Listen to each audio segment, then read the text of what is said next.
환상을 본 베드로는 그 의미가 무엇인지 의아해했습니다. 왜냐하면 자신이 평소 가진 신앙과 지금 내려주신 하나님의 계시가 충돌하고 있었기 때문입니다.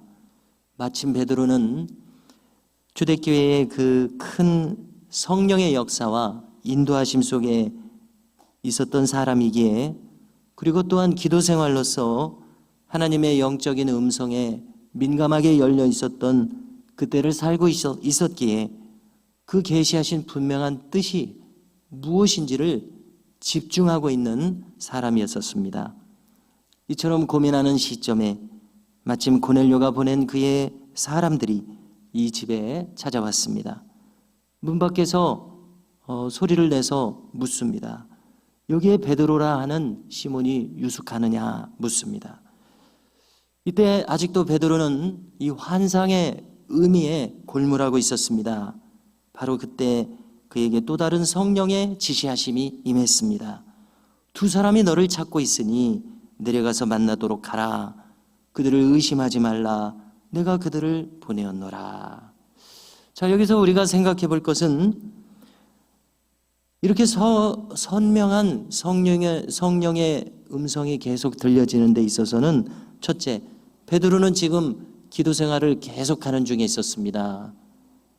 지난번 베드로와 요한이 걷지 못하는 사람을 일으켜 세웠던 것도 구시 기도 시간을 계속 지키다가 그렇게 한 것 아닙니까? 지금도 육시 기도 시간, 정오의 기도 시간을 지키고 있었습니다. 유대인들은 하루 3번, 다니엘의 모범을 보면은 하루 3번 예루살렘 성전을 향해서 창문을 열어놓고 그렇게 기도하는 경건이 있었는데요. 베드로도 그렇게 하고 있었습니다. 그는 늘 계속 기도 생활을 하는 중에 이렇게 음성을 듣고 있습니다. 늘 하나님의 들려주시는 말씀에 귀를 열어두고 있었던 것입니다. 그래서 이것이 바로 우리도 하나님의 음성이나 인도함을 받고자 한다면은 바로 이와 같이 기도 생활로서 귀를 열어두는 것이 필요한 것을 알 수 있습니다. 그러므로 성도 여러분, 우리는 될 수 있는 한 기도하는 중에 우리의 인생의 모든 중요한 일들을 생각할 수 있어야 될 것입니다. 음성을 듣고 인도함을 받을 수 있어야 할 것입니다. 기도 없이 중요한 일에 대해서 결정하거나 선택하는 것은 어리석은 결과로 이어질 수 있다는 것을 우리는 알아야 되겠습니다. 우리가 신앙생활을 하노라고 하지만은 우리는 또 한계가 분명한 인생들이기에 종종 그분의 인도하심을 놓치는 것도 경험합니다. 그럼에도 불구하고 우리의 귀추를 그분을 향하여 열어두는 것을 멈출 수는 없습니다. 늘 귀를 기울이는 이 귀한 일을 우리는 중단할 수 없다는 사실을 꼭 기억해야 되겠습니다. 베드로는 이제 밑으로 내려와서 그들에게 말합니다. 내가 베드로인데 무슨 일이요? 이렇게 말하자 그들은 대답하기를 저희를 보낸 분은 고넬료라고 하는 백부장입니다. 그는 의인입니다. 하나님을 경외하는 사람들입니다. 주변의 유대인들로부터 크게 칭송받는 분입니다. 그런데 그가 거룩한 천사의 지시하심을 받아서 당신을 부르러 바로 이분의 집으로 가라고 하셨고 그분의 집으로 당신을 초청하고 계십니다. 자, 이 말을 듣고서 베드로는 이제 그들을 불러서 하룻밤 유숙하게 해서 이튿날 출발하고자 합니다. 그리고 이튿날 일어나서 북쪽에 있는 가이사랴를 향해서 출발합니다. 거리는 50km 정도입니다. 그리고 조금 전 성경을 읽을 때 이맘때쯤 기도할 때 하나님의 지시하심을 받았다 하는데 그 시간은 제9시 기도 시간입니다. 그러니까 오후 3시까지 당도하도록 이렇게 몇 시간을 걸었을 수도 있고 둘 다 항구도시이기 때문에 배를 타고 갔을 수도 있었을 것입니다. 이때 베드로가 가는 데 있어서 요바에 함께 교제하고 있었던 어떤 형제들도 동행하게 되었다 이렇게 기록해 줍니다. 그래서 출발한 베드로는 가이사랴에 당도합니다. 그런데 참으로 놀랍습니다. 고넬료의 집에 가보니까 깜짝 놀랄 상황이 펼쳐져 있습니다. 지금 이 고넬료는 바로 이 일에 임하는 데 있어서 자신뿐만이 아니라 많은 친구들을 불렀습니다. 그의 친척들을 불렀습니다. 다 불러 모아서 기다리고 있었습니다. 이렇게 볼 때에 그는 많은 사람들과 호의적인 관계로 교제하고 있었고, 또 많은 이들을 불러서 청하여 모을 수 있는 그러한 영향력이 컸던 사람임을 알 수 있습니다. 많은 사람들에게 우정으로, 덕으로 이렇게 교분을 쌓았던 인물임에 틀림없습니다. 그리고 이어지는 그의 태도를 참 주목할 만합니다. 베드로를 영접하는 그의 태도입니다. 그는 베드로를 대하자마자 베드로 앞에, 그 발 앞에 엎드려서 절을 합니다. 그래서 이 놀라운 대목을 우리가 생각지 않을 수 없는 것은, 고넬료는 이 유대 나라를 다스리고 있는 로마 제국의 군대 장교입니다. 그리고 실행력이 있는 100명의, 오늘날로 치면 중대장급, 100명의 부하가 있으니까요, 중대장급 그러한 장교입니다. 그래서 지배민인 이 베드로, 그리고 베드로는 그냥 평범한 평민입니다. 높은 신분의 사람도 아닙니다. 이 베드로 앞에 이렇게 엎드려 절한다는 이 사실 말입니다. 참 주목하지 않을 수 없습니다. 그래서 우리는 마태복음에서 주님이 하신 말씀을 떠올리게 됩니다.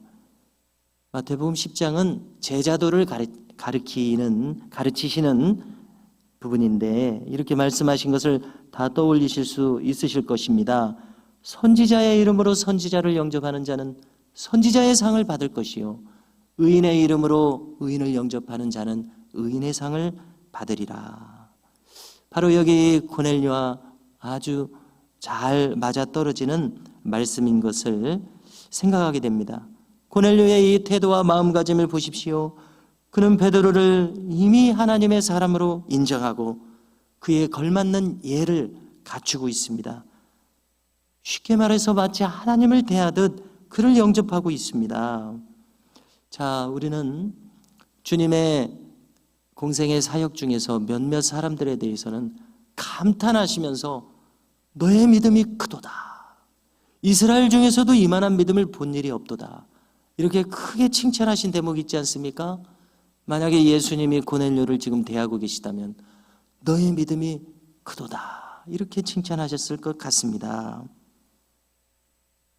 이처럼 고넬료는 그 마음가짐이 하나님을 향해서 크게 열려 있었던 것을 알 수가 있습니다. 또한 이 상황을 보면은 이 고넬료는 대단히 겸손한 인물입니다. 좀 전에 언급했듯이 유대인을 지배하는 로마 제국의 장교임에도 불구하고 이 베드로 앞에 이렇게 엎드려 절할 수 있다는 바로 이런 점입니다. 바로 이것이 고넬료의 사람됨이요, 그의 신앙의 수준이고 그의 참으로 존경 어린 마음가짐임을 알 수 있습니다.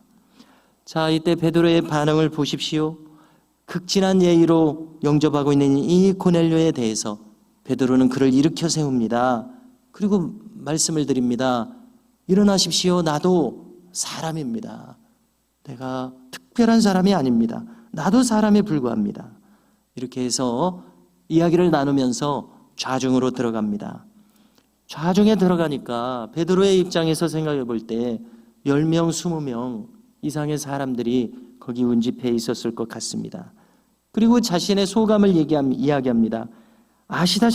여러분들도 아시다시피 유대인은 이방인과 교제하며 가까이 하는 것은 유대인의 율법에 위반되는 일입니다.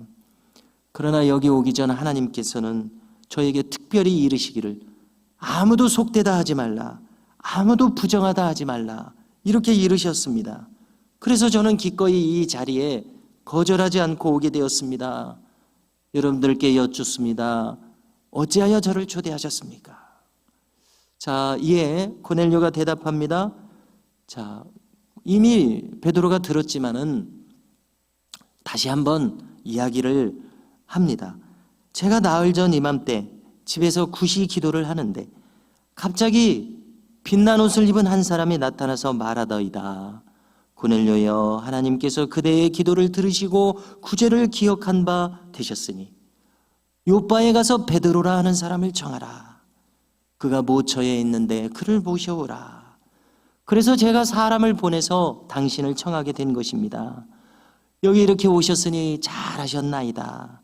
이제 우리는 하나님께서 당신에게 명하신 모든 것을 듣고자 해서 이렇게 하나님 앞에 서 있나이다. 그래서 베드로는 드디어 모든 상황을 완전히 이해하게 되었습니다. 베드로에게 보여주신 환상의 의미를 완전히 이해하게 되었습니다.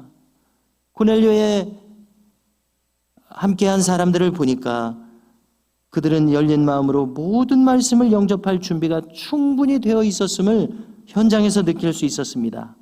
이제 베드로는 하나님의 말씀을 자신이 아는 대로 뿌리기만 하면 됩니다.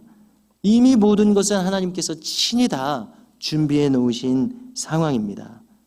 성도 여러분, 이처럼 여기 이 베드로처럼 고넬료처럼 우리가 하나님의 계획 안에 머물러 있는 것이 얼마나 중요한 것인지, 그것이 얼마나 우선되어야 하는 일인지 여기서 잘 알게 됩니다.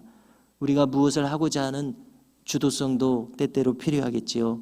그러나 그것이 가장 중요한 것은 아닐 것입니다. 우리는 그때마다 하나님의 인도하심에 순종할 수 있는 그 자리에 가 있으면 그것으로 족할 것입니다. 그러므로 우리는 무엇보다도 우리의 귀추를 열어서 하나님의 말씀하시고 인도하는 바에 집중할 수 있는 은혜가 우리에게도 있기를 주님의 이름으로 축복합니다.